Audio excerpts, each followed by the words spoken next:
is the multi-spirited and growing team working towards an approach to build a network globally and nationally to improve the nutrition system with the power of right dietary choices and to prevent diseases.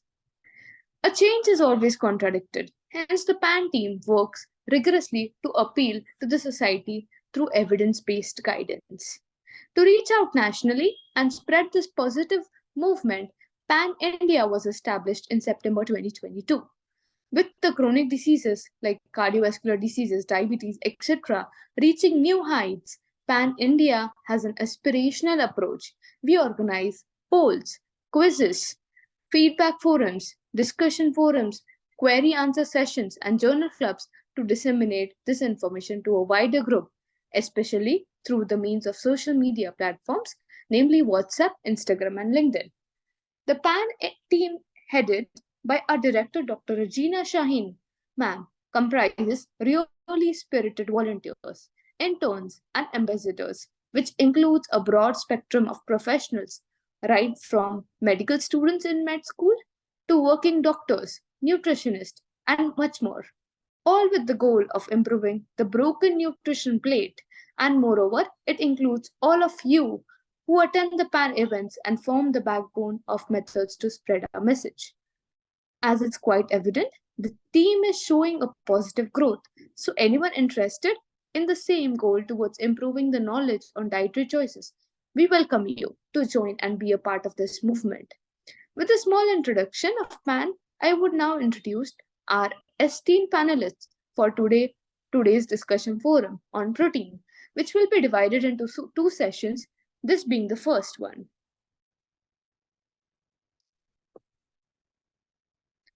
Dr.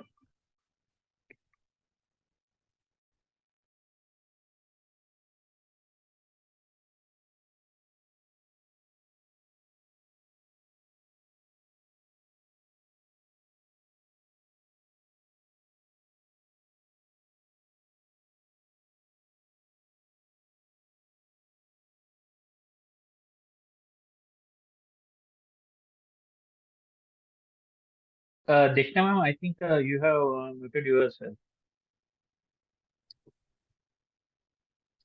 Hello, can you hear now? Yes, ma'am. Yes, ma'am. Yeah, sorry for that. Yeah. Now I would like to introduce Dr. Sharan Vartikar.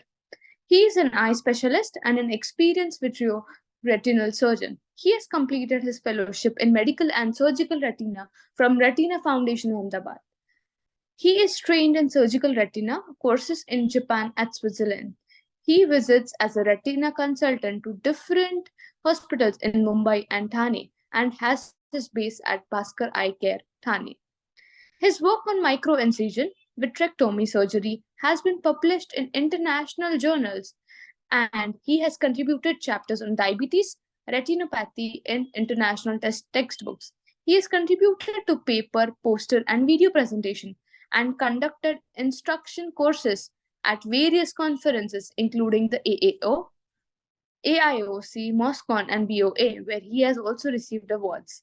He has worked on as a study coordinator for international research programs that have given the world sight-saving drugs like Macugen and Eylea. He is a fitness addict and an animal lover. Due to his unbiased love for animals, he turned vegan 5 years ago. Since then, he has been following and advocating a whole food plant-based diet, which has helped him tremendously in his fitness journey as well.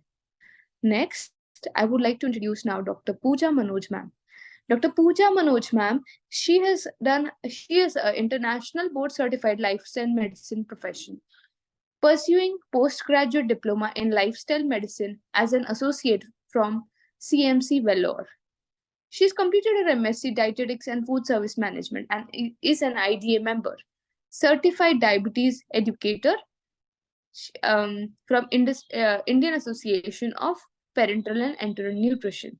She's completed her sports medicine from American College of Sports Medicine since 2013.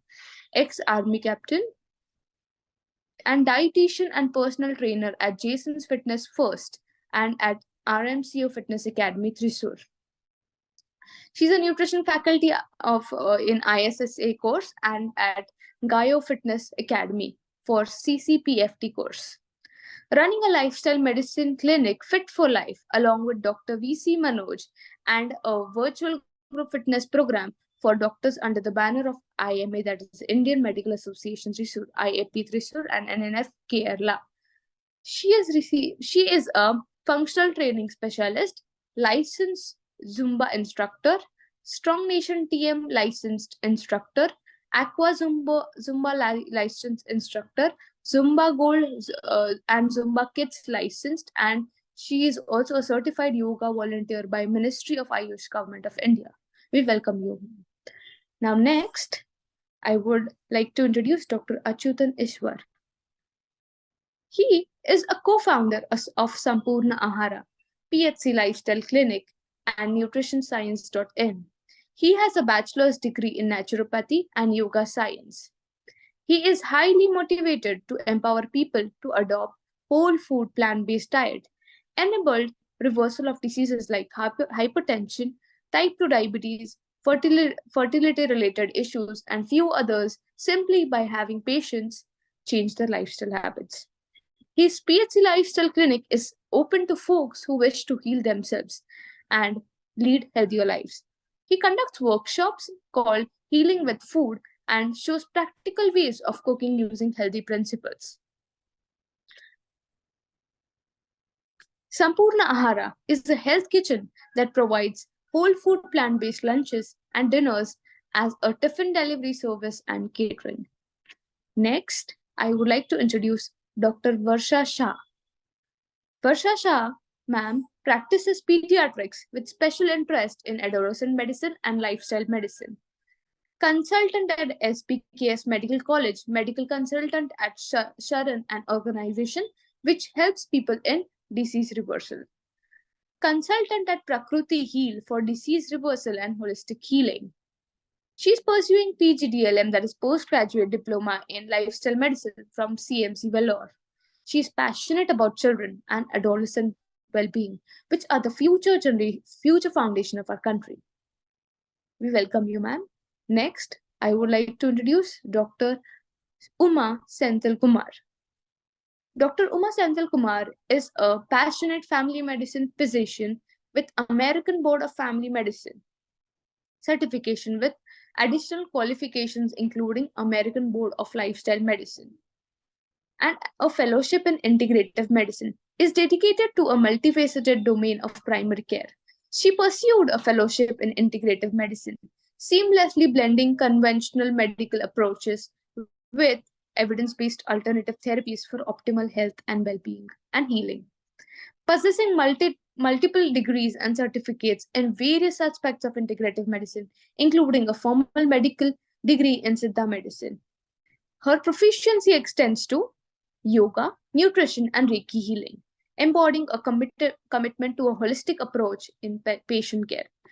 Having had the privilege of working and residing in diverse countries, including India, Ireland, the Cayman Islands, United States, and now in the UAE, the global exposure has cultivated her ability to collaborate effectively with patients from various cultural and ethnic backgrounds, facilitating a personalized approach to healthcare.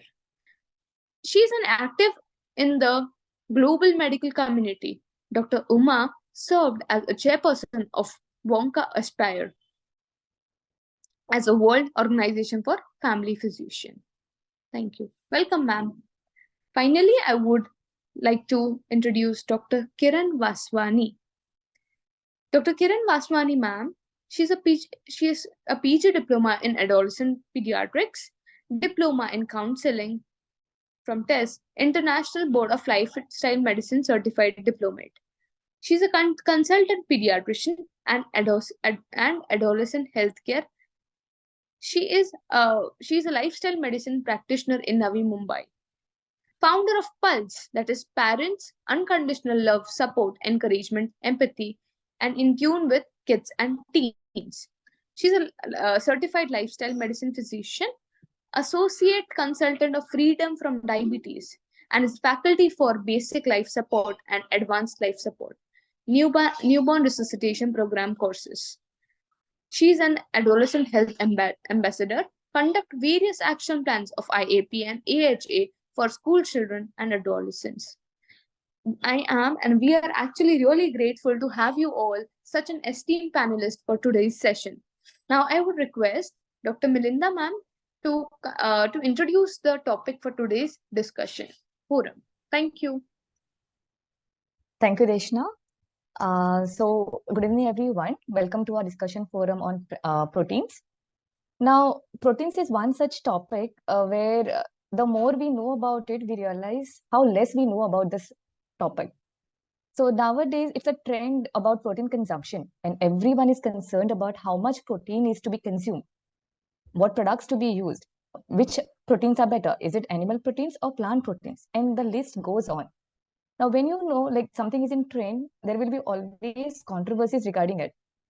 Example, like, is it good for health? How beneficial is it? Does it have any side effects, etc., etc. So, since this topic is huge, we have decided to divide this discussion forum into two sessions. Today's session will be based on essential of proteins, and the coming month it will be based on controversies around proteins. Now, today our discussion forum speakers will dive much deeper to shed light on the daily doubts we have about proteins regarding supplements, their recommended daily intake, usage in various disease conditions, the best sources for natural and artificial proteins, and much more.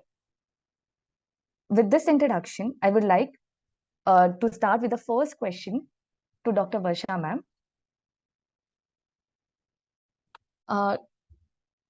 Today, when everybody seems to be concerned about their protein intake, would you like to tell us about the actual protein requirements in different stages of life and in some special conditions?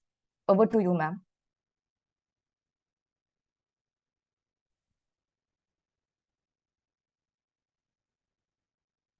Yeah. Hello. Good evening, everybody. So today my topic is actual protein requirements. Now, protein actually means of prime importance in Greek. Protein requirements vary with age and different disease status. So why do we require protein? We all know that it is required basically for growth and repair. So it's a basic building block. Again, it is required for structure and support for enzymes, hormones, immunity, and finally as an energy source. Now, when a baby is born, that's a maximum period of growth is in the first year of life. Like a baby almost triples its weight by 1 year. So how much do you think is the percentage of proteins is present in breast milk? You know, like how much of calories are percentage calories are derived from protein? If you see, the protein content of breast milk is only 1.36 grams per 100 ml. But that is sufficient enough for the baby to triple its weight by 1 year. It almost doubles its weight by 5 months of age. So the baby hardly gets 8% of its total calories from proteins, right? So in the breast milk is sufficient enough. So what is the main this thing is galactose or the carbohydrate portion, which is a nutrient portion for this thing. Not that protein is not important, but proportionately, the content of protein is only 1.36% of the per 100 grams. Okay. So then during first 6 months, now I am taking the reference of the ICMR Nutrition and NIN Hyderabad guidelines for the Indian population, which was published in 2020. Okay, so adult or healthy men and women would require 0.8 gram per kg of body weight. So that for a reference weight of say 65, you would require 65 kgs, you would require 54 grams of protein. And for an adult woman, it would be anywhere between 46 to 48 grams of protein per day. Now, for women, it is for pregnancy and for lactation, the requirement increases. During pregnancy, it's 0.8 gram per kg. Plus, in the second trimester, it is then during the third trimester, it is additional over and above the 0.8 gram per kg. It is 22 grams per day. Then for lactating women, in the first 6 months, additional 17 grams per day. And from 6 to 12 months, it is around 13 grams per day, over and above that 0.8 gram per kg. Okay. Now for infants, breast milk is sufficient, but the requirement is around 1.4 grams per kg body weight. For 6 to 12 months, it is around again 1.2 grams per kg body weight. Now, for children between the ages of say 1 year to 7 years, it is around 1 gram per kg body weight. Then 7 years to 18 years, again it is 0.8 to 0.9 gram per kg body weight. So that's the approximate protein required in the growing age. Again, if they are into endurance sports, resistance training, athletes, sports person, then the requirement in high intensity sports can go up to 1.2 to 1.5 grams per kg per day. Okay, so that is the general protein requirement in children. And especially in older adults above 60-65 years of age, when there is sarcopenia, then again the protein requirement is around 1 to 1.2 gram per kg per day. And if it is associated like severe debility and all, it can go up to 1.8 gram per kg per day. But we have to keep in mind that these requirements again vary with the level of activity, the exercise, and the disease status. So in senior citizens above 60 years of age with kidney disease, with liver disease, we have to moderate the protein requirements. You cannot exceed, like say, whatever recommended in 1.2 gram per kg per day. And we have to remember that your body recycles the amino acids. Except for the hair, skin, nails, and the intestinal lining, the rest of the amino acids are recycled in the body. So the body is a master recycler, and it excels at conserving amino acids which are present. The amino acid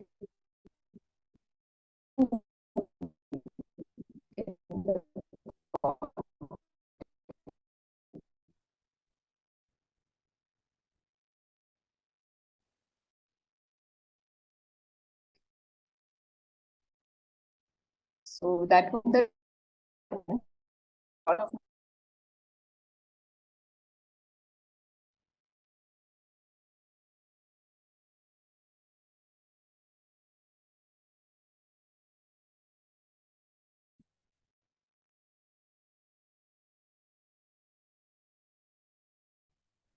I think we can't hear her, right? Varsha ma'am, we are not able to hear you.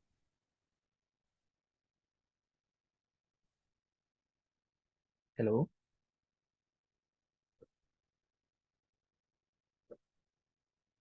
I think we lost her.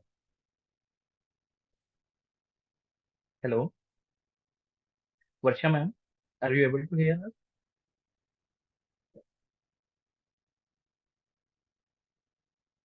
Mm. Vindya ma'am, can you take next question? Yeah, sure, Nitish.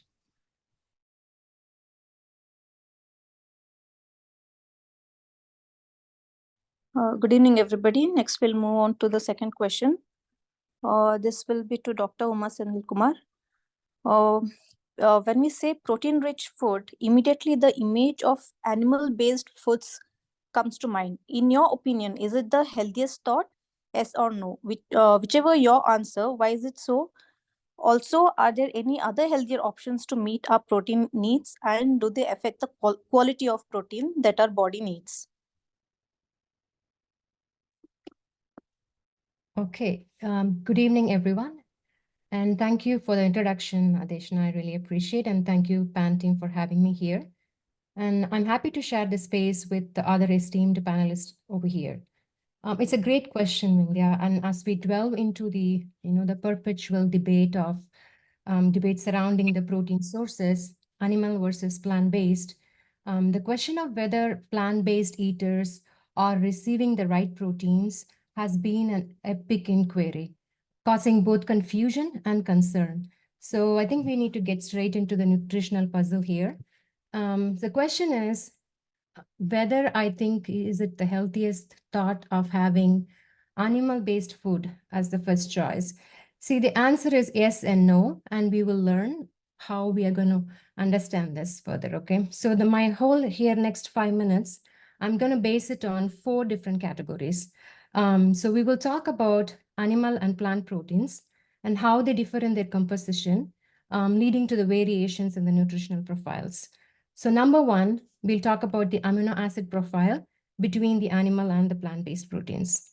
So one reason there is so much confusion surrounding this topic relates mainly to the amino acids. As we all know, proteins are strings of 20 different amino acids, which are the building blocks for the muscle and other body components, especially the hormones, antibodies, enzymes that really control our body metabolism. So 9 of these amino acids that cannot be made by our body, and they are called as essential amino acids because we need to get them from our diet. And that's where all this, the knowledge of which food sources we need to lean on comes to. So animal proteins generally provide all the essential amino acids in optimal proportions, making them as complete proteins. This is important for building and repairing the tissues in the body.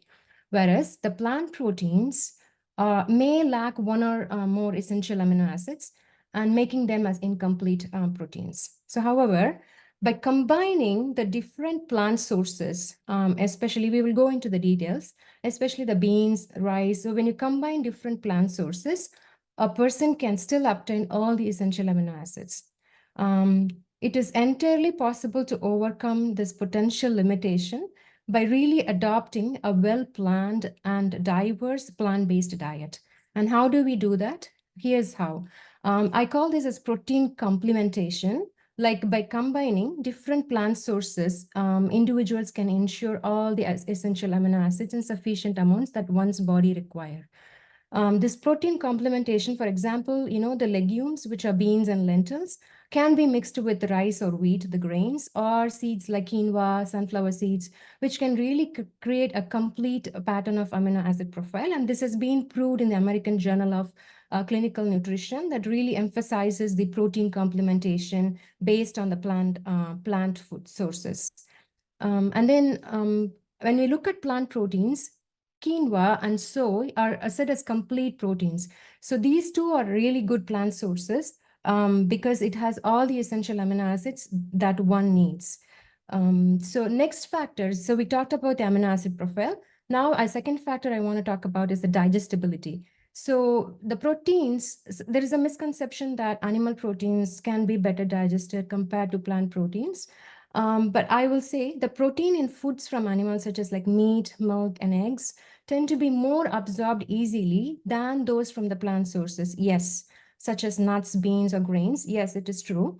But only because the plant-based proteins, they have this fibrous coatings that really protect the plants from insects and diseases. And this shield can also reduce the rate of digestion. But this is not the only reason to choose animal proteins over the plant proteins. The difference in absorption of the plant proteins is really minor. It is typically about 10 to 20% lower from plants than the animals. So this is a concern only for a person who does not consume enough protein, okay? So as we just learned from our first speaker, it's about 0.8 grams per kilogram in general of body weight, which is about 10% of your daily calories. So one who does not meet this requirement is the one who really worries about plant-based proteins. So, and again, when it comes to high animal protein intake, and there was a study that included more than 100,000 participants. This was conducted a little older study. This was in 2012 and 2013, but the information was really relevant to what we're talking today. So the study really showed that high animal protein intake was positively associated with cardiovascular mortality, and high plant protein was inversely associated with all-cause mortality, especially cardiovascular mortality. Okay, so it's clearly saying that there is no direct relationship between plant-based protein or any mortality, all-cause mortality. So substitution of plant protein for animal protein, especially that from the processed red meat, was associated with the lower mortality. Okay, so this all tells us that the source of protein is really important. Where you get the protein from is definitely important, because we just don't worry about only the macronutrient protein, but we also worry about it as a package. We want to see what other things that come from that source of protein. So we talked about amino acids, we talked about the digestibility of the proteins, and then I have two more points to cover, which is the nutrient content.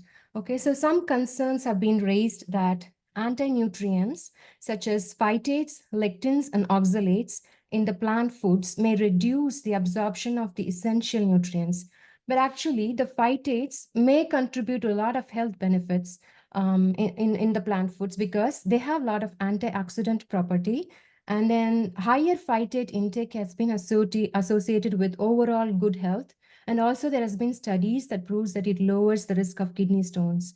So when it comes to nutrient content of the proteins, we used a score called as PDCAAS. It's called Protein Digestibility Corrected Amino Acid Score, which is nothing but it's a composite indicator of the protein quality used to assess the ability of the protein to meet the body's requirements. Okay, so this measure really takes into account of the amino acid that the body really needs. So basically the digestibility factor of the protein. So they say that if the score is less than 100%, that protein content is not going to be sufficient for you. And when we look at the different food sources, soy protein is the only protein source in the study that they showed that the score was 100% as equal as the animal protein. So when we eat beef, we get protein, of course. We get the omega-3, we get essential minerals and vitamins, yes. But we also get a hefty dose of saturated fat, cholesterol, and other factors that really increase the risk of heart disease with very little beneficial polyunsaturated fat.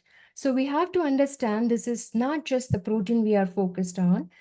The source of the protein should also be beneficial in the other micronutrients, minerals, and vitamins. So that's the way we kind of focus on the proteins. That can be from the animal source and that can be from the plant source. But the problem with the animal source is the animal source of protein is not any more natural nowadays. It's more processed meat, especially the red meat. And when we say processed, I'm going to cover that in the next point. I will come to that. So with plant proteins such as nuts or soy foods, we get good amount of fiber and also the polyunsaturated fats, a different mix of these essential minerals and vitamins and many other compounds really appear to give you a lot of health benefits. So quick examples of plant proteins, the quinoa, which is a complete protein containing all the essential amino acids. So 1 cup of quinoa provides 8 grams of protein. And then lentils, which is high in protein, but also in fiber, which is very essential for your gut microbiome, with about 18 grams of protein per cup when cooked. Okay, and then chickpeas. Chickpeas are really, really good source of protein. And then again, it has 15 grams of protein for 1 cup. Tofu, I really would hands down and say that tofu is the best one to go to. If someone really wants to get a lot of protein with less food on the plate, tofu would be a good choice. A soy-based protein, which really contains about 10 grams of protein, about half a cup serving, okay? And then there are other forms of soy, which is edamame beans, tempeh, and the soy balls. These are all really good whole food sources that are high in protein content and relatively low in calories and fat. That's the key point. A protein source should not have high calorie and fat. And the last point I want to touch base on, are we on time? Did I go over the time? Can I continue for Yes, one Yes, more ma'am. minute? you can continue, ma'am. अपना Thank you. काम कर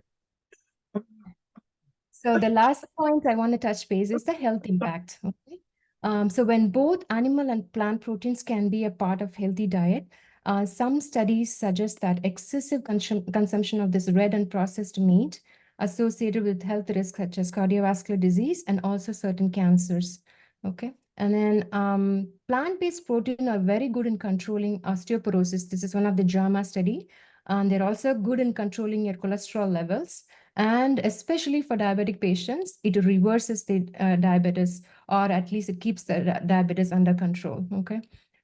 So the benefits go beyond improving your health with plant-based protein. And apart from that, I just want to say it's not only the source, but I'm seeing it in a very global perspective here.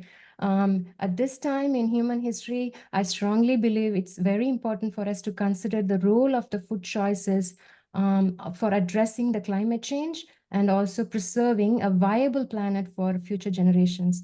So we will have very little hope of avoiding environmental disaster if we don't also shift our diet to be more plant-centric, okay? So many traditional diets, not just the Indian diet, many of the diets of Asia, Africa, Latin America, and Mediterranean region really provide abundant and flavorful and attractive examples of plant-based protein, okay? So I really want to emphasize one thing here. This whole talk in no way means we must eliminate steak or Parmesan cheese from our diet or become vegan. That's not the agenda here. But studies have shown that diets with about 1 to 2 servings of animal-sourced foods per day can be both healthy and sustainable, okay? So instead of having like a large portion of animal protein at every meal, focus on adding like plant proteins on your plate, such as lentils, tofu, chickpeas, peanuts, nuts, and beans. Use lean animal proteins. When you come to animal proteins, there are something called lean animal proteins, which are less in calories, not too much fat. And again, how they are cooked is also very important. Cooking method plays a vital role in getting the right nutrients from their food sources. Baking, boiling, poaching, steaming. These are the best ways to cook the meat to avoid extra fats in your food, okay? So fried foods are definitely not recommended. So I just want to finish with saying, make your diet as diverse and naturally colorful as possible, incorporating wide range of fruits and vegetables and whole grains. So really unlock the new flavors and make it exciting for all of you. And this is just a starting point for positive health and hope for our future generations. Thank you. Thank you, ma'am, for such a detailed explanation. With this, I would like to move forward with question number 3 to Dr. Pooja Manoj, ma'am. So our next question is, protein supplements are always a topic of interest for people who work in the wellness and bodybuilding industries, as well as for those who are generally conscious of their fitness. What is your perspective on all these supplements? Do supplements offer any advantage over diet? Also, which one, in your opinion, is the healthiest option? Over to you, ma'am. Good evening, everyone. Can you hear me? Okay. Yes, ma'am. So I thank PAN team for having me here. And it's a great question, as everybody is worried that with the supplement market, everybody is worried now that they're not getting enough protein. So let us see who all need supplement and what are the supplements available. So supplements now very popular because of the gyms mainly, and not only in gyms, it has come in the hospital for various conditions and for various life stages. Like for children, there is a special range. For elderly, there is a special range. For pregnant women, so all the people and the busy people. So everybody is now included for, like the supplements are available for each and everyone.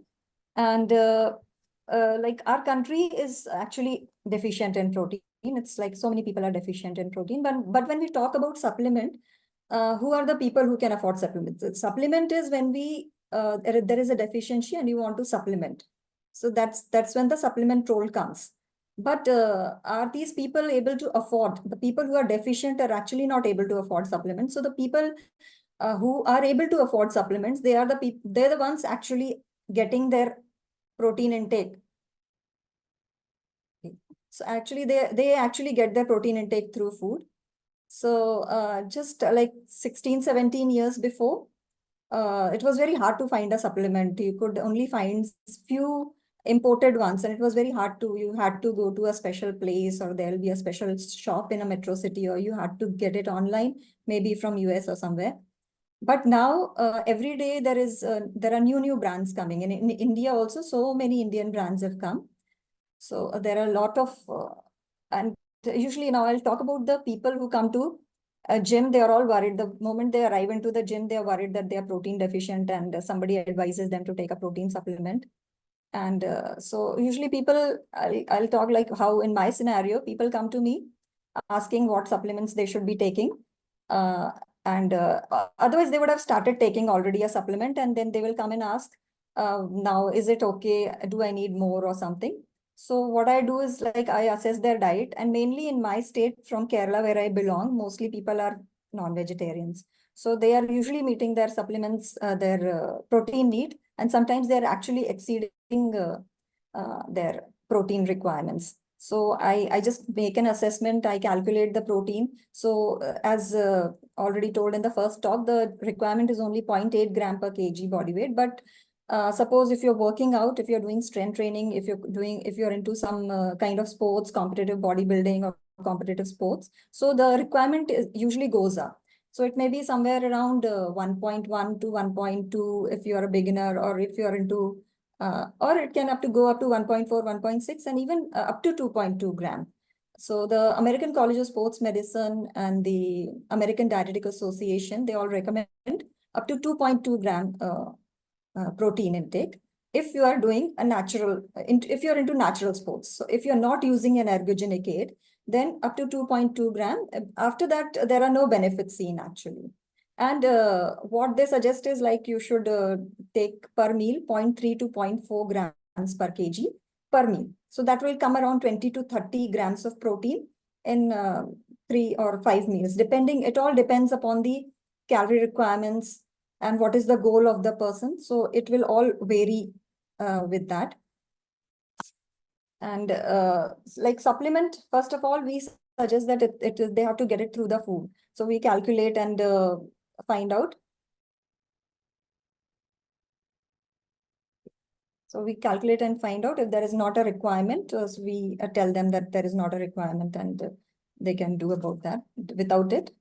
So what are the kind of supplements which are available in the market? So most popular ones are the whey and casein. So whey mostly comes in 3 forms. Whey concentrates. The whey concentrates mean the concentration is around 40 to 80 grams percent, means 40 to 80 grams per 100 gram. And then casein is there. So whey and casein are milk proteins. So when you curdle milk, whatever the curdled portion is the casein, and the remaining portion is whey. So whey contains lactoalbumin, globulin, immunoglobulins, and all those things. And it's a fast absorbing kind of protein, whereas casein is a slow absorbing kind of protein. And so in whey is the most popular, as I said. So whey protein, whey isolates, and whey hydrolysates are available. Whey protein concentrate up to 80%.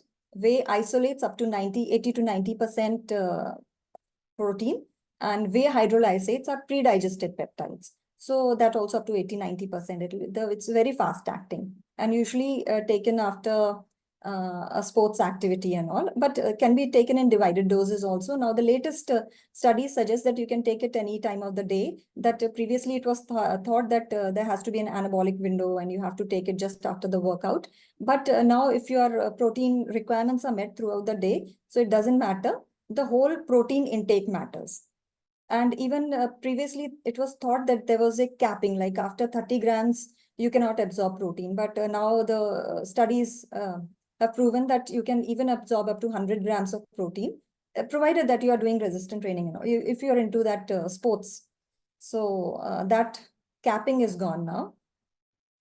And usually it is seen that when people are eating according to in the maintenance calories, suppose if they are required to eat 2000 calories and they're eating 2000 calories, so usually they meet their protein requirements. The protein deficiency usually comes when if somebody is trying to lose weight and they are cutting down their calories. So in that scenario, they may need a high protein, but that also can be met through food. And suppose if somebody is not able to eat properly, like maybe the elderly, their intake is very, very low. Or in the pregnant woman, they are very nauseous or something and they are not able to eat much of food. And as we know that in pregnancy, the requirement goes up to 25 gram more protein is required. So there you may need a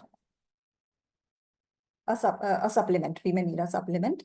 But we also need to remember that supplement is not a regulated market. So like in US, it was found that the organic supplements, it was found that there were more heavy metals than the non-organic ones. So we have to be careful in that. And about so like what kind of, in vegan supplement, the range is soy supplement is there, pea protein is there. Then brown rice is there. Now these days, even cereal protein like millet, amaranthus, potato, then some nuts and seeds. But in India, usually we get brown rice, soy protein and pea protein supplements are available. But again, a problem with this vegan supplements is the taste is not so good. They may not dissolve properly. So they usually add some additives, artificial sweeteners, some vitamins, minerals, all this. So sometimes your RDA and all may exceed too much if you take those. So you have to be careful about that. So yeah, so I would say first you have to go see your requirement. What is your requirement? Whether you're meeting your requirements. So food first approach, because supplements are supplements. It is required to fill the gap. It is not like you should first meet your requirement through food and then only go for supplements, is my advice.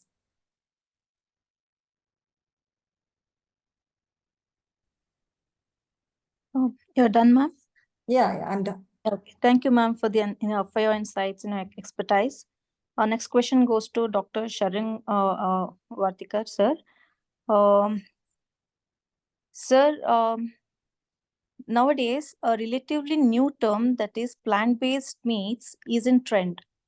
People are opting for plant-based meats for health, ethical, or environmental reasons. Can you please provide some guidance to our audience on the pros and cons of these products and what to look for on packaging labels? Yeah, thank you so much for having me here, Pan India. And plant-based meats are also known as mock meats, and these are basically made from plant-based sources, and they try to make them in such a way that they taste like their meat alternatives, like chicken or mutton or whatever that could be. And you've asked me to comment on three things: the ethical, the environmental, and the health reasons. So let me just talk about the ethical part first. Now, in general, of all the meat eaters, I would, place my bet saying that not many would be comfortable to go and kill an animal themselves. Although we would, one would like to eat that animal, killing that animal is something that most people, I know at least, would not be comfortable, because it happens somewhere else and not in front of them. They kind of put it behind their mind. I used to eat meat and I used to give myself a lot of reasons as to why it is justifiable to sacrifice an innocent being in order to satisfy our tastes. Because there's enough evidence that a purely plant-based, whole food plant-based diet is adequate and sufficient in all aspects, right? So why we are resorting to actual real meat is basically for the taste reasons more than anything else. And given a choice, if both are available to you, tasting similar, there's no doubt that one would prefer not to harm an animal and go for a less cruel way of eating. So as far as ethical reasons are concerned, I think it's a very clear thing why these plant-based meats are far better as compared to the actual meats. Now, environmentally also, Dr. Uma just touched upon it. And it's a very obvious thing that these mock meats are far better, because you have to understand that to feed on real meat, an animal has to be fed a lot of plants initially for it to grow.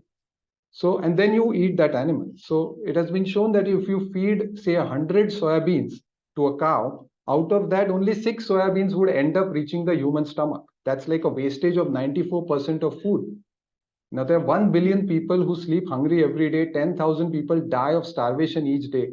and yet 1/3 of the harvest that is produced goes to the animals so that a few can feed on them. So in fact, we grow enough food on our planet, but we just don't give it to the people who need it. We give it to the animals. So if we eliminate these these meats, then definitely we are going to free up a lot of land. In fact, 1/3 of the entire land surface, that's equivalent to the entire North America and South America continent, are utilized by animal agriculture. That's a lot of land. And it's the number one driver of deforestation, ocean damage, and even species extinction. So if we eliminate that, I mean, as far as the environment concerned, there is no doubt that we don't need this industry. I'll slightly differ with Dr. Uma when she said that we don't have to. We can still continue to consume a little bit of this. I don't think it works that way, because what is a little bit or less is a very relative term out here. And in the US, the consumption is huge. There's huge consumption. For them to reduce that little bit is not really going to do much change as far as the environment is concerned. And if you look at the trend, we have started aping the West. So our consumption of meat and dairy is also equally bad for the environment, is going on the rise. By 2050, the consumption is likely to double. Now, agriculture itself utilizes 50% of the world's land. 50% of habitable land is going for agriculture, out of which 77% is used by animal agriculture. Only 23% is used by for plant agriculture. And this 77% of land provides only 18% of the calories for us. 82% of the calories that humans eat is coming from the 23% of land. So see the unequal distribution. Now imagine, instead of this 18%, we start maybe 80% start coming from animal agriculture. We don't have that much land on this planet. We'll probably have to start farming on the moon as well in order to satisfy our meat and dairy requirements. So definitely, environmentally, mock meats are far better. At least they don't have that kind of an environmental impact. Now, coming to health, well, you have to understand that finally these are processed products. Mock meats are processed products. So certainly from a health perspective, they are not ideal. Their only role is to try and mimic the taste of real meat for those who want to give up meat but are unable to because of the taste. They're kind of addicted to it. So if you compare a real meat burger versus a mock meat burger, then I would say a mock meat burger is still better. Both contain all the bad stuff coming from processing, but the plant burger avoids all the ill effects of meat. Now, the previous speakers also said we need to look at the package of the food, not just individual macro or micronutrients like proteins. Yes, if you look at the protein content, an animal source would have a lot more protein compared to a plant-based. But it also comes along with a lot of other things which are unfortunate. It will give you saturated fats, cholesterols, TMAO, heterocyclic amines, heme iron, Neo5Gc, endotoxins, antibiotics. 80% of the world's antibiotics are used in animals, and they are coming through us, and 75% of the new infectious diseases are coming from animals. If you look at even all the pandemics, epidemics that are coming, they're all coming because of animal agriculture being given rampant antibiotics for their growth and other things. So, what we are looking at is the package, and processed meat is considered as class 1 carcinogen along with smoking and asbestos. It's that bad. Even unprocessed red meat is considered class 2A, which is not far off. So these, when you take a processed meat like a meat burger, that is what is going to come along with it. Having said that, mock meats also contain like thickeners, artificial flavor, salt, maida, sugars, all these kind of things to try and make it more tasty, because that's their purpose basically. So if you're having a mock meat, you should try and see that these things are kept to a minimum. And there are soy-based and jackfruit-based also mock meats which are available. Just try to see that the content is a little more. But having said that, you have to look at these only as a temporary stopgap thing for you to help convert and put away the animal products. Because finally, these cannot compete with whole foods, plant-based diet, that's for sure. Neither for the health benefits nor for the cost effectiveness. In fact, these mock meats are to an extent responsible for, the impression that plant-based food is too expensive, only for the elite and things like that. But in reality, it's probably the cheapest diet on the planet. So our focus should be probably to modify our tastes. It's not difficult, takes around 3 to 4 months at the most, to try and develop the taste for whole foods. And it's quite possible, because a healthy mock meat options seems neither here nor there. I mean, neither going for the taste nor you're going for the health. So it's a kind of mishmash. So I would think, as a stopgap, yes, mock meats can serve the purpose for somebody to be helped to be weaned off from animal meats. But finally, the long-term goal should be to go towards a whole food plant-based diet. Thank you so much. Thank you so much, sir, for this informative session. It's like you gave us a different perspective altogether to look at proteins per se, which come from animals. So thank you so much, sir. With this, I would like to go to the next question to Dr. Kiran Vaswani, ma'am. How do quantity and quality of protein impact promoting positive birth outcomes, supporting linear growth in children, maintaining tissue health, especially skeletal muscles in adults and in the elderly? Over to you, ma'am. Hello. Am I audible? Yes, ma'am. Yes, ma'am. Yes. Thank you. At the very outset, let me thank the team for giving me this opportunity. Really feel privileged to be amongst these stalwarts, sharing my thoughts. Can I share the screen? I have a small presentation.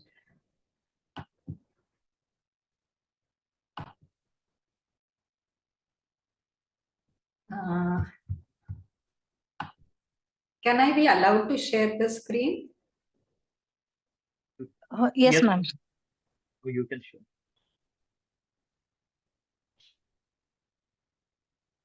So only if this slide goes, I will be allowed, I suppose. Yeah, the current sharing has to be stopped. Yes, exactly.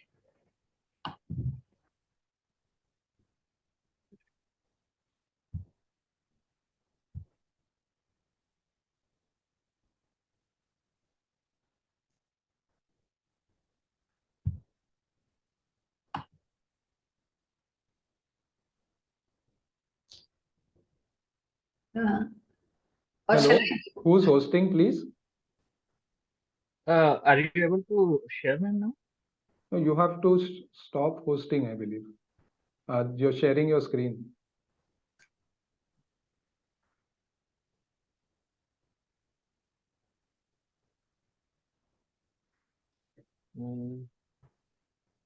Okay.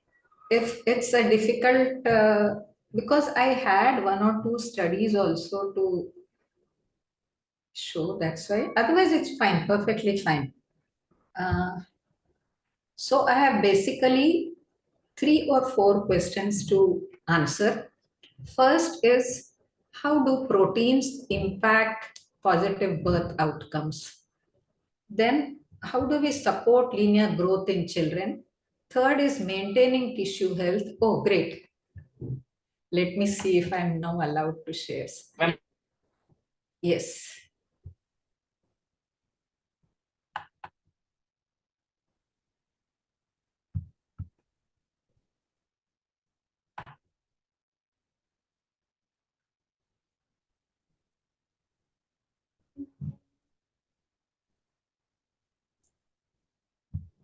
So confirming, am I both seen and heard? Yes, ma'am. Yes, thank you. So a few important questions about proteins. The first one being birth outcomes and children growth. So NFHS 2016 has shown national average of 18% of low birth weight and 38% of stunting below 5 years. Many factors are responsible for this, including psychosocial, but let's focus for the time being, because of this subject, on nutrition and environmental. Environmental is basically the sewage and frequent enterogenic infections. Nutrition, of course, both macro and micronutrients. Most important thing is it has long lasting and intergenerational consequences. In the sense, malnutrition or protein deficiency in pregnancy, then in childhood, affects the final height and weight of a girl, and then that is going to affect her pregnancy outcome. And this one can go up to the grandchild. So it is so long lasting with intergenerational consequences. So I'm glad we are discussing this. How does protein, specifically the nutrition, affects the birth outcome and children growth? This was an interesting thing that I come across, that is IAA. I think it is a higher version of your essential amino acids, indispensable amino acids. Mainly the leucine, lysine, and arginine come in this. Okay, so with birth outcomes, the interesting part is balanced protein and energy. That means only 25% of total energy coming from the proteins gives you the optimum benefit in birth outcomes. A systematic review of around 146 studies done had shown that antenatal dietary education, just by giving that antenatal dietary education of increasing your protein intake and energy intake, decreases preterm birth, low birth weights, increases the birth weight and head circumference at birth. This was very interesting even as a pediatrician for me. So I thought I will share this part. So BPA is the balanced protein energy supplementation. That was the first point, was regarding the just education. But if education is coupled with supplementation, 40% decreased risk of stillbirths and small for gestational age and increases birth weight. The SGA, this is another interesting thing that I want to focus on. High proteins can in fact increase the risk of SGA. We'll go through this sometime later again, and we will be really interested in knowing these days how increasing protein intake, giving supplements just as such, as Dr. Manoj said, it's when you have done your full exercises, intensive endurance exercises, and then taken your proper thing, only then the supplements matter. So the benefits that we saw in that previous study, the quality of proteins. As Dr. Sharang also mentioned, we have to look at the whole food as a package. What you are getting with that, are there certain disadvantages with the good quality of proteins that you are saying? Then it makes no sense. Look at it as a whole. So plant protein benefits, there was a study in 76,000 women who were pregnant, and they studied that those who were not on plant proteins, because of the low fiber in them, 50% increased risk of developmental delay was seen. During pregnancy, with the animal proteins, there is a high chances of increased weight gain and gestational diabetes with its consequences. All of us are well aware with gestational diabetes and the consequences on birth outcomes. Important point to note is, in all, especially in vegetarian and plant-based vegans, micronutrient supplements is required. In fact, it is required in all. It's only a myth that vegetarians are lacking in B12 and other such vitamins. Folic acid, B12, vitamin D3, zinc, iron, vitamin A, iodine are required in all pregnant women. Now I'm coming to the supporting linear growth in children. In children, the linear growth is enhanced or is dependent on nutrients, hormones, and most importantly, physical activity. Just by supplementing proteins, you cannot support linear growth. You have to give them other micronutrients, their hormones be in place, physical activity, including resistance training, and most importantly, sleep and sedentary time. With the sedentary time on the screens, you cannot dream of having a linear growth. In fact, American Academy of Pediatrics 3 years back has come out with a statement saying well-planned vegetarian and vegan eating patterns are healthy for infants and toddlers. This comes from a point that not much here, but in US, the things that you feed also come as whether you are abusing, neglecting your children. So sometimes these parents who were depriving, so-called depriving their children of animal foods were taken to be considered as abusing and neglecting their things. So this statement, which then gives us full authority to say yes, because this was based on quite a few studies. It does not come as a blind statement. Now, plant proteins benefits, it's devoid of unhealthy lipids and lactose. This was already mentioned by my previous speakers. I'm just trying to sum it up all here.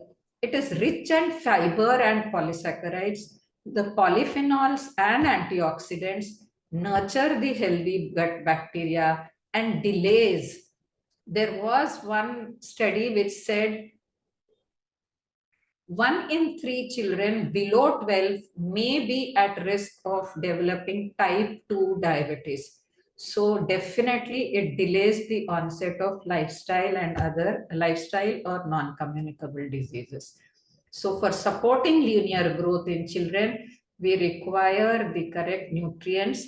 I would also like to add the psychosocial. If I were to extend it as a pediatrician, the emotional deprivation, neglect, or neglecting parenting can also be a cause of suppressed linear growth in children. Since we are in proteins, let me focus more on it. So, sort of complement it with good sleep, decreased sedentary time, and physical activity. This was one interesting study that I wanted to get it across to you. This is done on a very large population. Associations between high protein intake, linear growth, and stunting in children and adolescents, a cross-sectional study. It goes beyond doubt to say or to show that proteins given in excess can actually cause stunting. And there are two reasons. Once they say the increased amino acids can produce high ammonia, which itself can do that. And then it traps the epiphyseal plates that are growing and inhibits it. So tissue health in adults and elderly again comes from nutrients, all micronutrients, food as a package, physical activity, more important here. The lifestyle medicine studies have strongly shown that physical activity, including the resistance training, at least 2 to 3 times in a week, is what actually builds up your tissue health, mainly your skeletal muscle and the bone health. So again, I would like to add sleep, sedentary time, and avoiding toxic substances. Substance abuse, the drugs, alcohol, and smoking does not promote tissue health despite your good nutrients and high protein intake. So I think I'm done with it. Thank you once again, all of you, to give me this patient hearing and an occasion and a privilege to be with you. Thank you. Thank you, ma'am, for your wonderful insights. Next question goes to Dr. Achutan Ishwar. So could you please give us a basic idea about the protein content of various food groups and ways to incorporate these food groups into our daily diet so that we may efficiently meet our protein demands in a wholesome way? Absolutely, and thank you so much for asking. It is an absolute pleasure to be here. Such a lovely time listening to all the speakers, and I am so excited to be sharing this with you. I made some notes with all grams of different proteins and all that I'd like to share with you. Before that, what I'd like to do is, you know, quickly sum up what I heard from the other speakers, because this is going to set the foundation to take the next step and practically implement this in our daily lives. And before I say that, let me just say I absolutely enjoyed listening to you guys for the last, what it's been about an hour now, and I absolutely enjoyed it. Thank you so much. So many new things I learned, and so many interesting, exciting studies I'm going to read up after this session. So first, Dr. Varsha Shah said, I'm just going to summarize in one line. Dr. Shah said we need zero point 0.8 grams of protein per kg of healthy body weight. We don't need drastically more than that for most people. And Dr. Uma Sendal Kumar said quality over quantity. The source of the protein matters, and protein from plants can help you live longer. Animal proteins actually even cut short your lifespan. Dr. Pooja Manoj said you don't need supplements, get your protein from food. Dr. Sharan Dwatikar said if you're non-vegetarian, then plant-based meat is better than regular meat. Whole food plant-based diet is the best. And Dr. Kiran Vaswani said, if you're a mother who eats animal protein, your pregnancy and even your child may get affected. And it can even cause delay in growth in children. So keeping all this in mind, when you look at a protein chart, you see which foods have the most protein, you will find that animal food come out right on top. Like chicken has 3 times the protein that dal has, but it causes 3 times the problem. It has a much higher disease risk. Um, Many people will say it's not a complete protein. It doesn't have high quality. Plant-based proteins don't have high quality, but that myth is now debunked. You don't need high quality protein. You need plant-based healthy sources of protein. Protein combination myth was debunked in this session. And what will happen if you still eat high quality protein? It's going to affect your kidneys. It's going to increase cancer risk. It increases IGF-1 secretion by the liver, and that increases cancer risk. It causes inflammation in the kidneys, and that causes kidney damage, hyperfiltration, and long-term increased risk of chronic kidney disease. So even though animal sources have more protein, that's not necessarily a good thing. So where do we get our protein from? Should we get it from plants? And how do we do that? The simplest way to remember it is the rule of three. 3 servings of legumes, 3 servings of whole grains, 30 grams of nuts and seeds. Remember these 3 things. That's it. Forget everything else about how to measure protein, how to get your protein from if you are, a normal healthy adult like you. No, just remember these 3 things. 3 servings of lentils and pulses. Dals have the highest protein concentration out of all plant-based foods. You're going to get more protein from dal than from anything else. So focus on that, number one.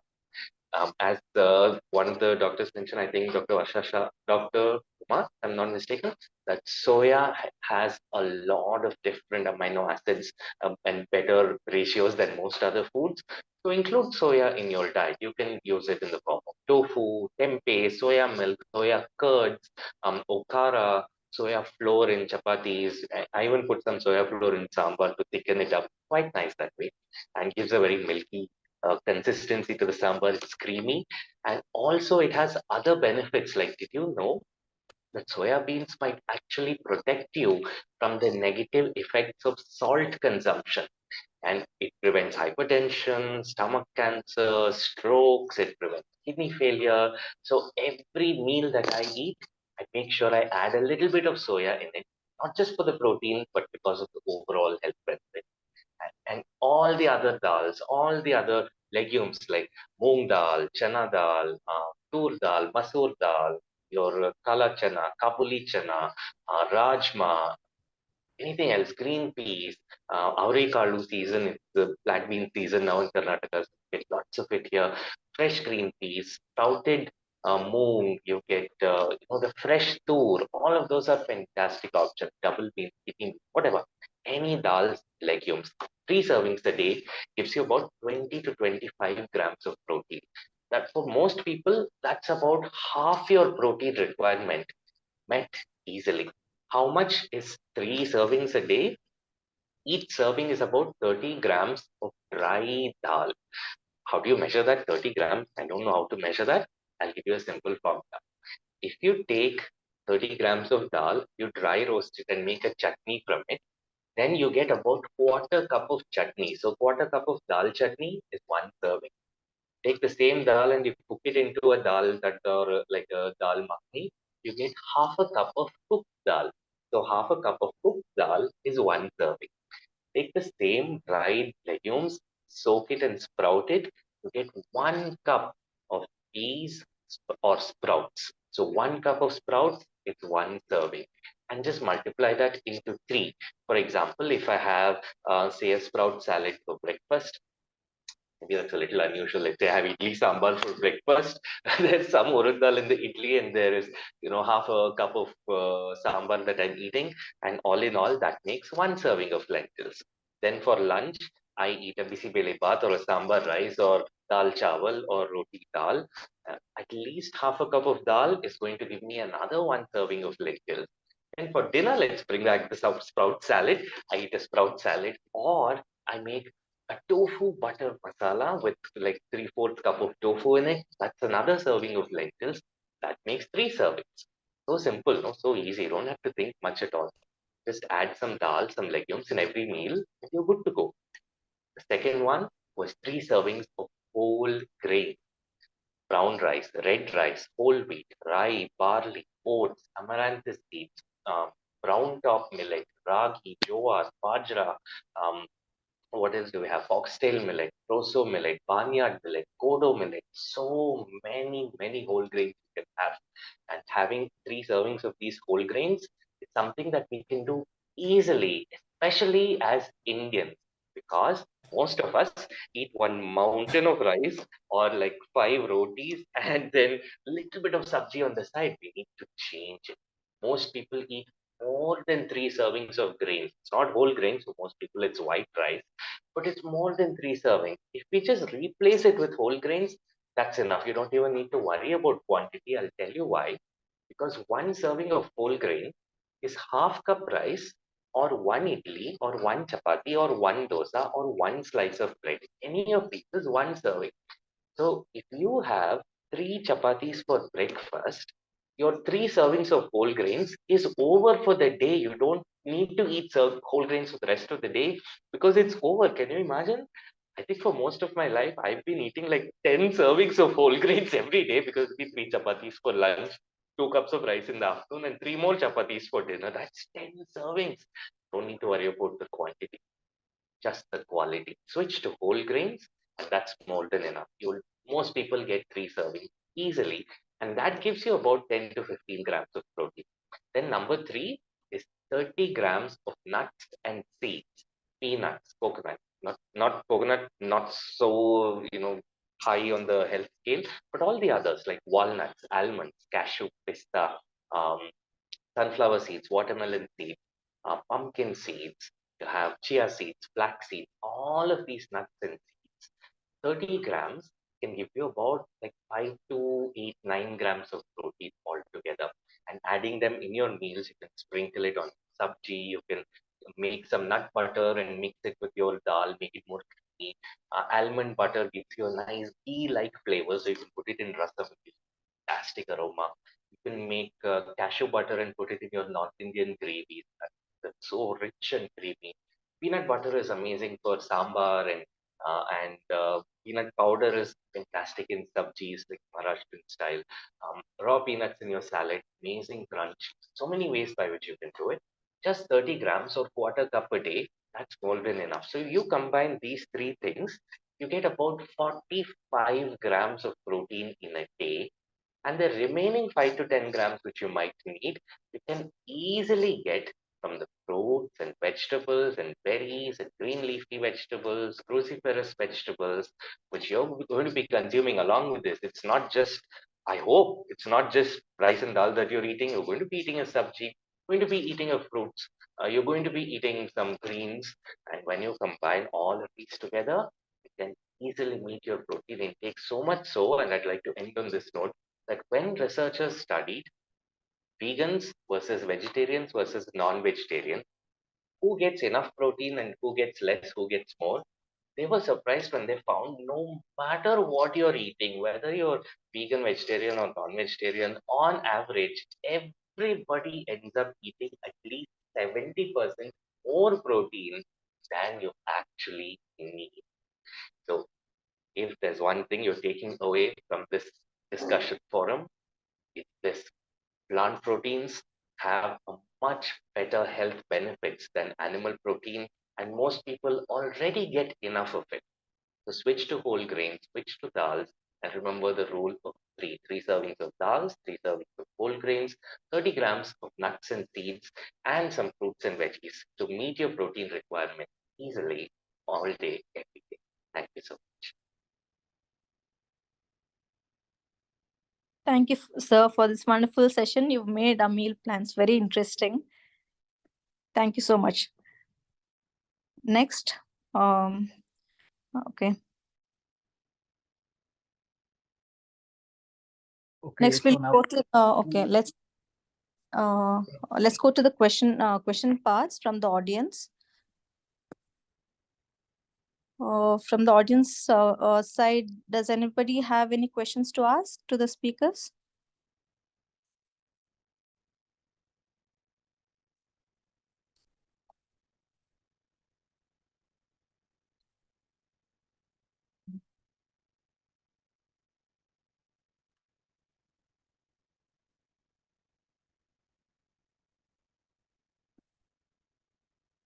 Okay, so let me check the questions from the chat box.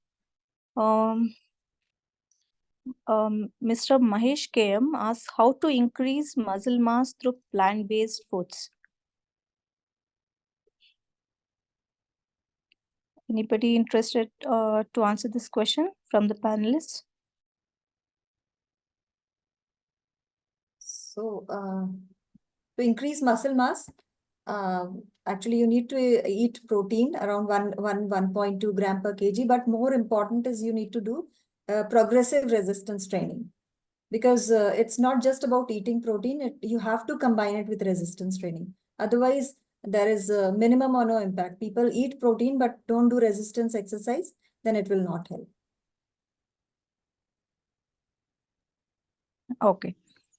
Thank you, ma'am, for the answer.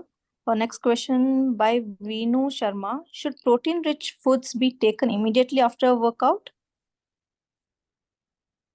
So that also, like I told it, that previously it was supposed to be 30 grams, 20 to 30 grams, and you do not absorb more than that, but that capping is gone. And you can absorb more protein, and the total intake throughout the day matters. You don't need to immediately take the protein after the workout. But suppose if you have done a workout in a fasted state and it has been 12 hours or something like that, and you have done your workout, and then probably you need to take something high protein through foods only, of course. Thank you, Pooja. Thank you, ma'am, for the answer.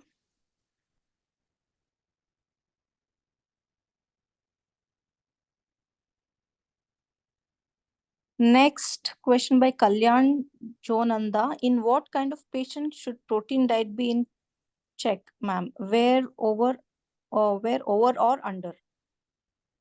Whom was it addressed to? Kalyan Jonanda.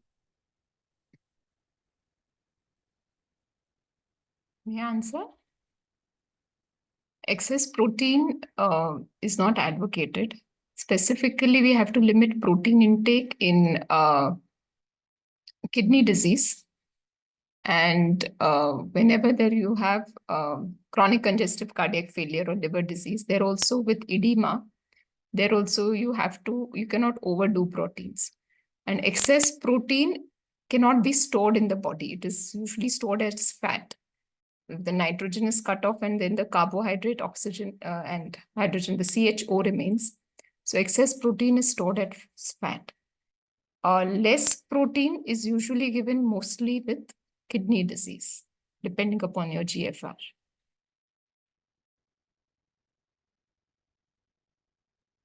Thank you, ma'am, for the answer.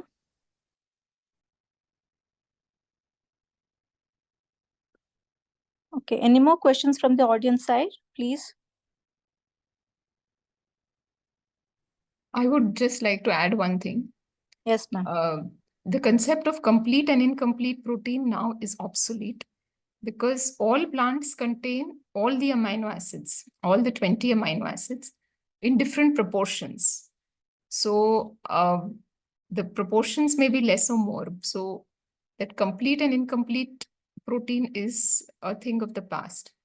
And what we need to remember is that plants are the original alchemist as far as proteins go. No animal can make protein de novo, Only plants can extract, like take nitrogen from the air and soil with the help of bacteria to make protein. The difference between the structure of, say, carbohydrate, fat, and protein is that nitrogen atom, which is nitrogen molecule, which is bound with 3 bonds in the protein structure. So nitrogen can only be used by the plants either from the soil or from the air. So all plants have all the amino acids. So they are, that definition is of complete and incomplete protein is almost obsolete. One other thing I would like to point out is, these are all RDAs, what we call as recommended daily allowances. Now, this value of 0.83 or 0.8 grams per kg per day comes from the bell curve. Now, if you look at the bell curve, there is an estimated average in the middle, which is around 0.66. 0.6. Yeah. And 2 standard deviations ahead of that comes to around 0.8, 0.83. Now, 0.83 is a safe value. It's a safe value which will cover 95% of the population. But the average requirement is actually 0.6. So we have to understand that even 50% of the normal healthy population will be absolutely fine with 0.6 grams of protein. Just to be on the safer side, we are taking 0.8 and ensuring that, everybody is covered and that, we are not leaving anything to chance. So while definitely we should aim for 0.6, but even the RDA recommendation, the ICMR recommendation of 2020 clearly states that we have to be wary of this fact that what is happening is this is the average. We are targeting the RDA, which is 2 SDs apart. What is going to happen is the bell curve is now slowly going to shift towards the RDA because everybody is trying to get that. Some will get more, some will get little less. Nobody is trying to go for the average. They're going for the RDA. So the whole bell curve is slowly going to shift. So that is also something we have to keep at the back of the mind that we don't have to push. If somebody is eating a certain amount of protein and has no protein deficiency signs, I think that person could be very well fine because in the average bell curve, somebody with 0.55 grams per day also exists, who's absolutely fine, is a healthy individual, not having any problems. So that we have to keep it at the back of our mind. Exactly. So now our RDA will slowly become 0.8 plus 2 standard deviations. Exactly. That is the trend that is going to happen because people will start consuming more proteins. And suddenly, if you do a general, check in a healthy population, you will find that everybody is consuming more protein. So we'll think that is the standard required protein. In fact, that is what has happened so far. Exactly. And as Dr. Varsha rightly mentioned, all proteins are plant derived. It's only modified a bit by the animals. Otherwise, all proteins are plant proteins to that. And I would agree with Dr. Achyutan, like it cleverly, very well said that if you take the adequate amount of calories in your diet, okay, if you're not starving yourself, you will get the required amount of protein. You just have to go for whole foods and it is possible.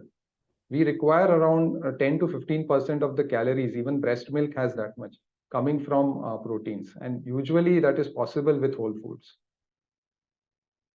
Supplements, yes, there is a role. Certain people who are the sarcopenia, who are sick, you want to give them proteins for a certain short period. That time supplements will help. And just to add to what doctor had mentioned, even plant-based proteins like pea protein and rice protein, you should try to look for single ingredient supplements. If you have to go for supplements, don't go for supplements which have a lot of mixtures and thickeners and sweeteners and whatnot that are put. There are simple soy protein isolate, then there is pea protein isolate, things like that. And yes, they don't taste well, so just don't have with water. You will have to add, say, bananas or peanut butter, and you can make a nice smoothie with it, and that will add to the protein content as well, and it will taste also superb. In fact, after workouts or before workouts, when you are taking, it's best to add a little more, as you rightly said, banana or some other thing, which will add the other needed macronutrient, so that you are not taking only the proteins. You do require the energy, otherwise the proteins get converted to carbs to give you that energy. So with dates or with banana or with any other seeds, it would be a better option.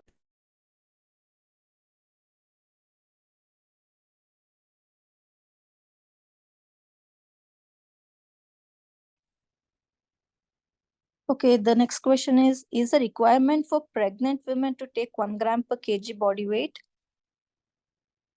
Pardon, once again.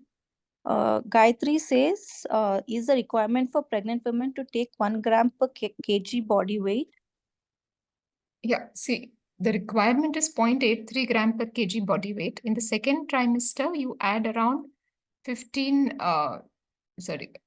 grams, and third is and in the 22 grams.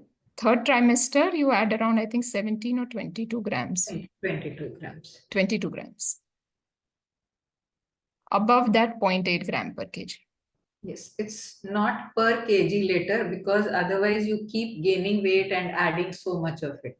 So it's the initial per kg, and after that a fixed amount. Yeah. Right.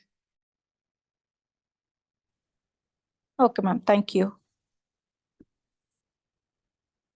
Any more questions from the audience side?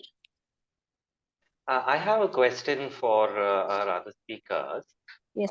There are a lot of clients who, actually not clients, more like people on social media, so you know what I'm saying, come and ask, India has a protein deficiency, maybe not Western countries, but most people in India don't consume enough protein, and they have a bunch of studies to cite for this. I'm yet to look this up and give them a well-designed answer. But I'm curious about your thoughts, if you've ever come across this, and what would you say to this question? I'd love to hear from you. Thank you. If I were to sort of venture to reply to this, definitely Indians as such, since we are on the whole stunted population, so definitely we are taking less proteins. Those who are conscious and eating according to your rule of 3, unknowingly, unawares, usually are not protein deficient. But on the whole, as an Indian population, you recall you only said we end up the total requirement of grains in our breakfast only. So we are fond of eating more of chapati, more of rice, or anything to do with the grains.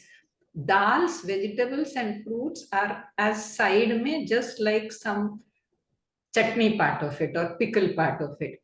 Dal, if they eat in one meal, I had it in the thing. So in fact, I was actually thinking over it and seeing our idli, dosa all have a ratio of 3:1.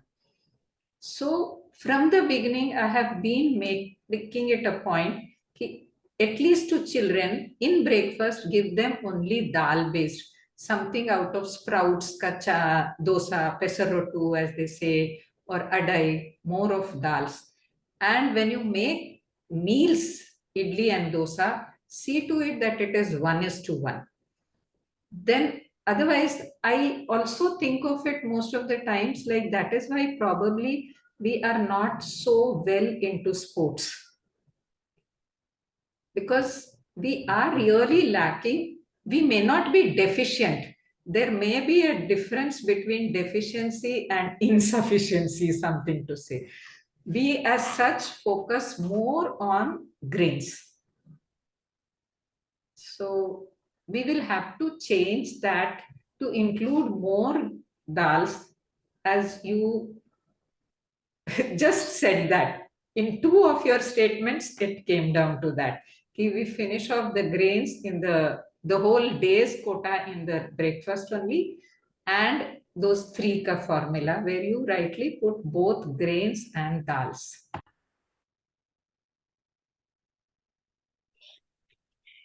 Interesting. I have a question for Dr. Achyutan.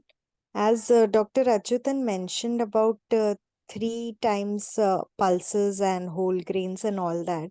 So if somebody is taking only 2 meals a day, how are we going to take dals and legumes and all 3 times a day? I mean, it's very difficult for me to take 3 times because I usually take 2 meals. So how can we manage that? Forget 2 meals, dog, for any doctor who's on duty at hospital. Even 1 meal is grace only. I get what you're saying. Thanks for asking. So it's about 3 servings, not about 3 meals. That makes it easier. You can have more number of servings at each meal. Like for example, if you eat, say 1 full cup of cooked dal in your lunch, then that equals 2 servings, and you only have 1 serving left to eat in dinner. Does that make sense? Okay. Yeah. Okay, yeah. So, Thank and you. then, like, if you add 1 chila made with besan for dinner, you're good to go. 3 servings a day is done. Okay.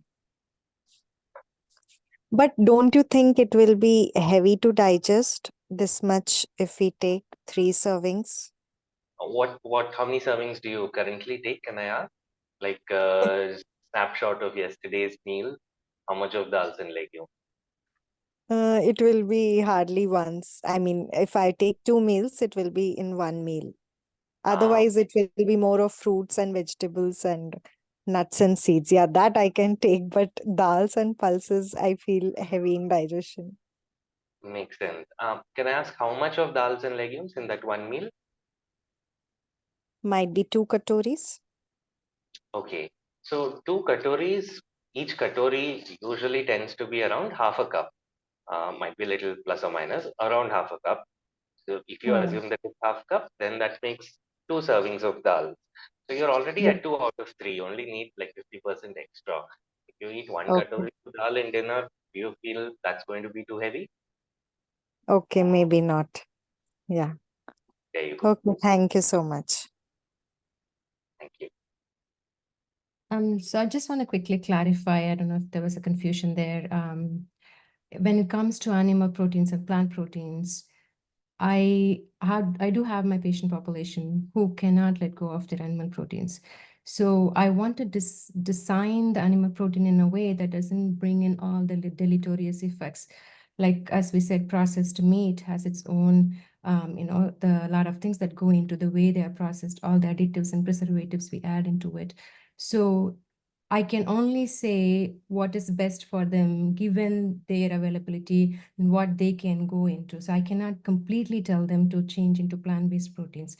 So in that situation, I feel like the best of what they can get. So I prefer lean-based, lean animal proteins. So that's where I came from. It's by all means, I'm sure everybody knows plant-based sources of proteins have much more beneficial effect. But given the choice, there are a sect of people who cannot avoid animal proteins, and we need to cater to that patient population too. So I just wanted to clarify that. Thank you.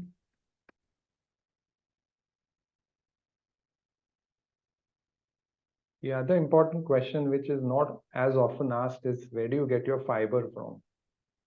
Because it's very shocking that 95% of the Western population is fiber deficient. It's 95%. Only 5% of the American population is getting enough fiber in their diet. And I thought Indians probably would be better off, but one of the studies has shown 70% of Indians are also fiber deficient. And fiber, we all know, comes only from plants. There's no fiber in animal products. So like everybody has been speaking, we have to look at the package, not just single individual nutrients. So when you look at the whole as a food, we humans tend to overthink. I don't think any animal, even bothers to have CMEs over what we should be eating. It's a little silly thing, I feel. But the fact is that we have, used our intelligence to modify the food so much that we actually have to think whether this is now come to a stage where it may be bad for us. So if we stick to the whole food, something that we can eat as it is, that will be the best food for us. I think that's a great point that you're bringing up, because fiber definitely has its own advantages when it comes to digestion of the protein by the gut bacteria. And gut bacteria, the big food for them, the prebiotic, is the fiber. So without having that fiber for you to digest even the proteins, I think that's where the whole food concept comes in, where you need to have this as a whole package, not just look at single macronutrients and going behind the proteins all the time. Needless to say, gut microbiota, since you brought it up, is the next big thing. I mean, it's called the second brain, and it's like a whole organ in itself, and it controls so many of our body functions. We have just started realizing its importance now, and the more studies are being done on it, the more and more, the implications that it has on our health is coming to the fore.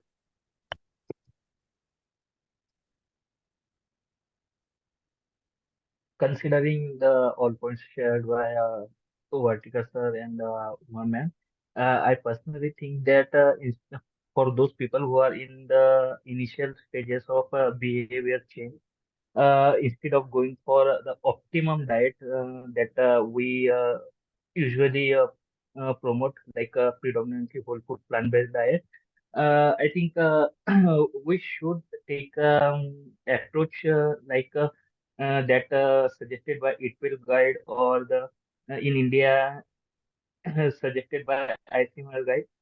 That could be a more easy for such kind of people to adapt when they start to change their behavior. I think that gives them some choices for their taste, and also they can get a healthy and plant-based whole food plant-based diet also. Yeah, I mean, I agree. For somebody who is not able to let go, that person would continue to consume these products for a longer period than somebody who's going to be able to let go faster. But I think the message should not be go out there that, yeah, it's fine to consume a little bit, because it's not necessary.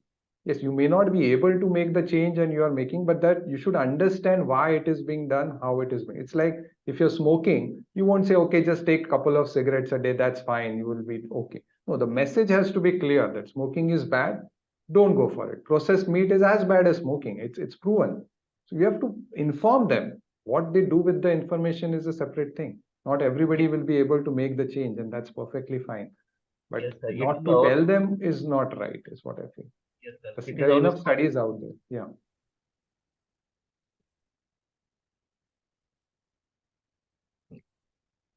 William, is there any more question?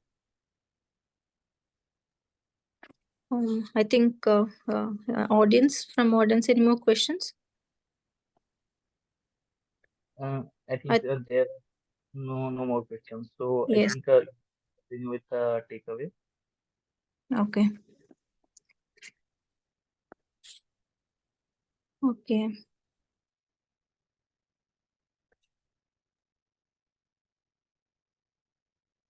So now here are the takeaways from today's meeting, which are as follows.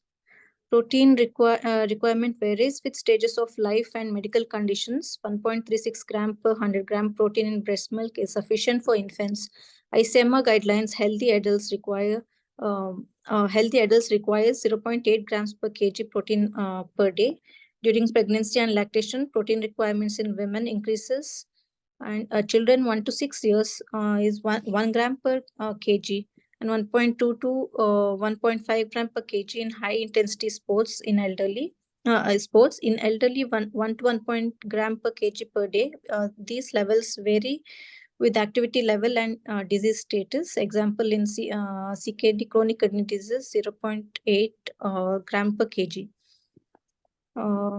Next, question number 2 by Dr. Uma, ma'am. Sorry. Need to get essential amino acids from diet. Animal products provides all of them. However, with a diversified plant-based diet, we can still get all essential amino acids. Animal proteins can get absorbed easily, but difference of plant protein absorption is really minor when compared to animal protein. High animal protein intake associated with CV mortality, while plant proteins has inverse relationship with CV mortality. Therefore, a source of protein is important because we need to think about package instead of individual nutrient. Proteins with PDCAC values exceeding 100% were not considered to contribute additional benefit in humans. With plant sources, we get various health benefits. Example, 1 cup quinoa provides 8 gram of protein. Other examples, lentils, tofu, edamame, beans. Studies have showed that diets with 1 to 2 portions of lean animal proteins can be more healthier compared to having large portion of animal products. So try to make your diets as diverse as possible with balanced portions of both animal and plant food groups. Question number 3 by Pooja ma'am.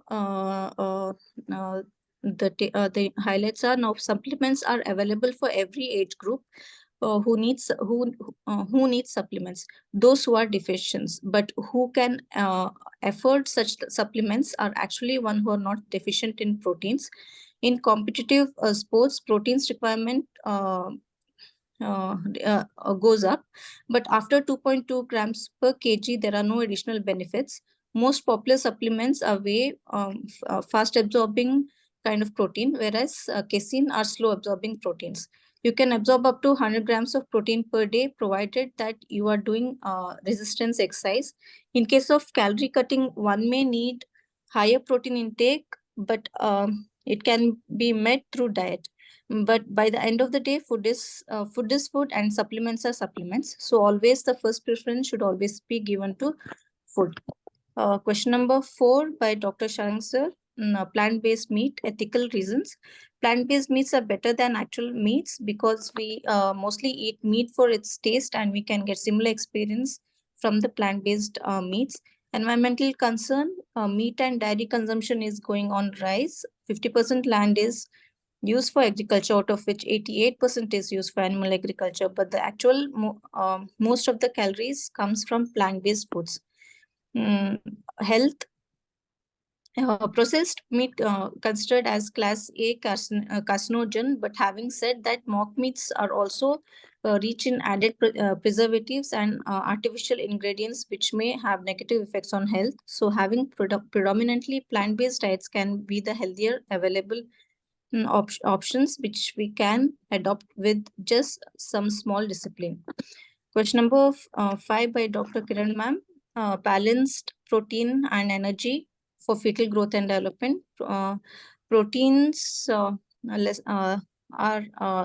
consume less than 25% of total energy. Antenatal dietary education on protein intake associated with decreased preterm birth, low birth weight, and increased birth weight, and head circumference at birth. BPE supplement 40%, decreased risk of stillbirths, and SGA increased birth weight. High proteins associated with 58% increased risk of SGA. Quality of protein is important. Plant proteins benefits 76,000 in a study is with 76,000 women not on plant proteins. They are not on plant proteins are 50% increased with risk of developmental delay, that's low fiber, increased weight gain, gestational diabetes, and its consequences. Important point to note: micronutrient supplements in all plant-based proteins supporting linear growth in children. American Academy of Pediatrics, well-planned vegetarian and vegan eating patterns are healthy for infants and toddlers. Plant proteins benefits devoid of unhealthy lipids and lactose, rich in fiber and polysaccharides, polyphenols, and antioxidants, nurture healthy gut bacteria, delay onset of LS or NCD. Okay, and the last question. Even though the animal protein rule of 3 = 3 servings of legumes, 3 servings of whole grains, 3 servings of 30 gram of nuts and seeds. Use soya in your variety of dishes. Soya has multitude of benefits. Other legumes like rajma, chickpeas, moong dal, etc. all have those can provide 20 to 25 gram of proteins in 3 servings. Another effective way is to have sprouts in diet. Most of the Indians have more than 3 servings of grains per day. Just replace them with whole grains. And finally, have 30 grams of variety of nuts and seeds in your regular diet. So with this rule of 3, you can easily get around 45 grams per day, and additional 5 to 10 grams you can easily get from other food groups. So okay, let's, with this, we have come to the end of this session. Let me go for the vote of thanks.